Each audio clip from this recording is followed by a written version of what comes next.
Hi, welcome to Digital Shoptalk. I'm Josh Allen. Alex Porter coming at you. We're actually going to flip things up this week. Switch things up, flip things up. We've got a couple of our own digital experts coming in. Google I/O 2015 just happened a couple weeks ago, as well as the Apple Worldwide Developers Conference. A lot of great stuff coming out of there. So I'm actually going to step off camera and we're going to let these two gentlemen discuss with Mr. Porter some of the implications coming out from both events. All right, thanks Josh for the intro. We're excited here today to have two members of Location3 media team talk to us about the developer conferences that just went on. To my immediate left, we have Sean. Sean Bucher, Twitter handle at SP Bucher. I am the senior account manager for the SEO department, so I work a lot with our organic strategies, building content, site architectures, and really trying to hone in on a lot of those earned and owned media strategies. Awesome. And next to him is Mr. Christopher, a.k.a. Chris Jones. Hi, Chris Jones. I'm an associate account director here, so I wrangle all the account managers and interact directly with clients. Awesome. Herding cats. And so you guys are experts in the digital world. Yep. Yes. And which of you is the Android fanboy? And iPhone, Apple? They call it Apple. Yeah, Apple. I think that's the company name. Okay. All right, so really cool conferences just went on. I don't think it's a coincidence they're a week apart from each other. What we want to do first is, let's start with you, Chris. Top news takeaways from the event. I think the top news takeaway is around Apple Music and how that fits into their overall ecosystem and how they are poised to take on Spotify, as well as... So tell me more. I know they have iTunes. Yeah. Is that different? Same? What are we talking about? It is different. Essentially, they bought Beats for $1 billion. So Beats by Dre? Beats by Dre, and incorporated that into iTunes, but now they have a full streaming capability that wasn't there before. Interesting. You can still use your iTunes playlists. Okay. And is it out now? Not yet. Okay. So there'll obviously be advertising implications there, like a Spotify and that sort of thing. Right. Interesting. Okay. And how about you, sir? I think the biggest news out of I/O was the introduction of Brillo, which is really how we're going to look at the Internet of Things, which is Google's been moving us towards this for a few years. We've seen this on The Verge. That and the integration of Weave and So how what is Brillo? Brillo, For those of us who don't know. Brillo will essentially drive how all this works. Imagine Brillo as an operating system that's a universal operating system. So For your life? At some point, yeah. Right. We're talking, and with the addition of Weave, which is kind of a partner to that, we're going to see full integration across devices. Interesting. All right, great news coming out of the conferences. And here we are at the toolbox, the toolkit, the toolbox, where we want to talk about some things that we just learned from these conferences that we can start applying to our campaigns, maybe today, maybe tomorrow, and we'll go ahead and start with Apple this time. So, tell us what we can do. So I think that there's a large chance for native applications to be written for the Apple Watch, and that are less dependent on interacting with the phone and using that as a linkage between the two devices. And you're also able to tap into some of the actual form functionality of the watch itself. So like the digital crown, you're able to use the Taptic engine, etc. So the digital crown is the crown on a watch is this this little guy. So you're actually there was some discussion of being able to use that as they referred to it as a time travel function, but basically using that to look forward in time with your calendar. So just some various interactions within the interface itself. So basically, you can develop an app for the watch specifically to target these people on the go. You could be Panera Bread and say, you're near a Panera, go get a sandwich. Yeah, I mean, theoretically, that Right. would be down the line, yeah. Okay, cool. How about?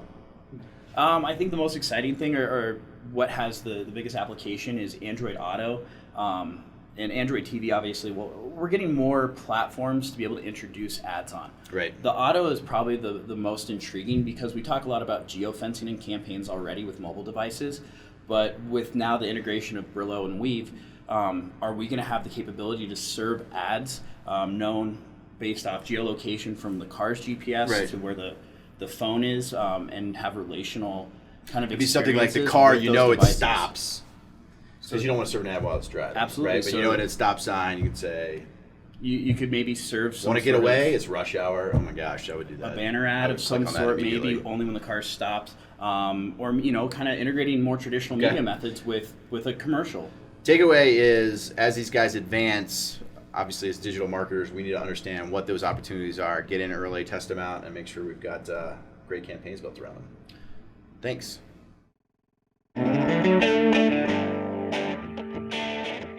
All right, upvote, where we talk about things that we think are awesome. And so today we're gonna do it a little differently. These guys are gonna both say their favorite thing that's coming out of Google and Apple respectively, and then I'll decide which is the coolest.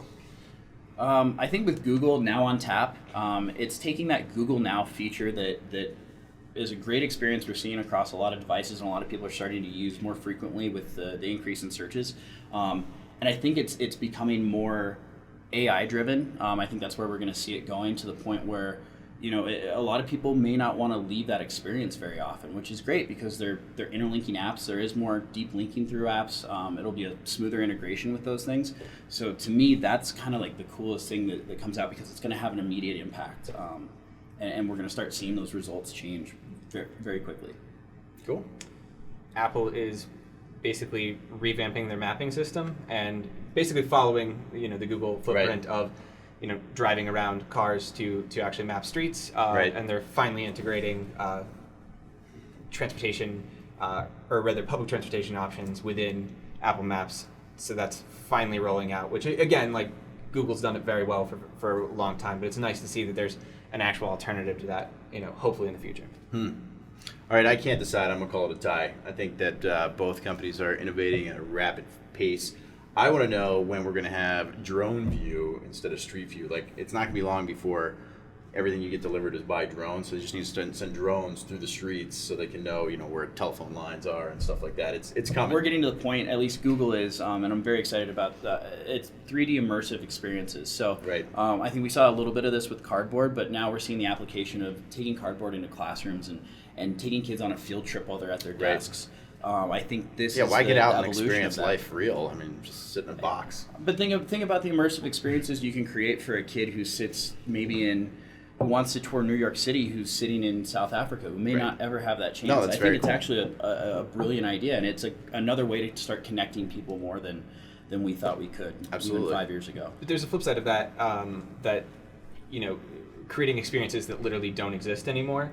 So, for instance, there are like museums in Canada using Oculus Rift, which is now owned by Facebook, to create experiences of like going back to prehistoric times and interacting with dinosaurs. So, travel. Like that sort of thing, I think it holds a lot of like really a great educational factor as well. There's a couple things I learned today. One, there's a lot of words and lingo that you guys know that I don't, so I need to catch up on that. The other thing, I want to pose a question to you guys real fast. When does Google and Apple buy Sprint or AT&T Wireless and become mega dominant of everything? Have you guys considered that? Thoughts? I think Google's already moved towards this. Google launches its own products. You have the Nexus device, but you don't have the carrier, so you don't have that. They do have their own carrier now. They do? They're testing a product. I don't think it's come to Colorado yet, but they're essentially offering wireless plans.